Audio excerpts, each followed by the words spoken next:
আসসালামু আলাইকুম গাইস। আজকে যাব আমরা এক জায়গাতে বেড়াতে, তাই দাঁতটা মেজে নিলাম। দিয়ে দাঁত মাজা হয়ে গেলে এবার গোসল করে নেব। তাই আগে বালতিতে পানিটা টিপে নিলাম।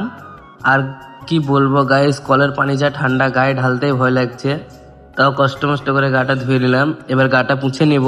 তাই এবার গাটা পুছে নিচ্ছি। গা পুছা হয়ে গেলে এবার রেডি হয়ে নেব। তাই গেঞ্জিটা পরে নিলাম, দিয়ে প্যান্টটা পরে একটু প্যান্টের চেনটা ভালো করে লাগিয়ে নিলাম, নাহলে তখন যদি আটকে যায় তখন মুশকিল হয়ে যাবে।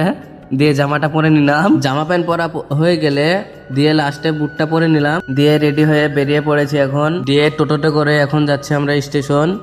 দিয়ে স্টেশনে চলে এলাম, এই যে তোমরা দেখতেই পাচ্ছ। দিয়ে তারপরে ট্রেনে চেপে পড়লাম। দিয়ে এখন যাচ্ছি আমরা পীরতলা। দিয়ে চলে এসেছি পীরতলা স্টেশনে, এই যে তোমরা দেখতেই পাচ্ছ। এবার এখান থেকে টোটোয় করে ঘাটে চলে যাব। তো এবার আমরা ঘাটে চলে এসেছি গাইস, এই যে ঘাট। এবার আমরা এই ঘাটটা পার হব। দিয়ে নৌকাতে চেপে পড়লাম। দিয়ে এখন যাচ্ছি ঘাটের ওই পারে। ঘাট পার হয়ে গেলাম।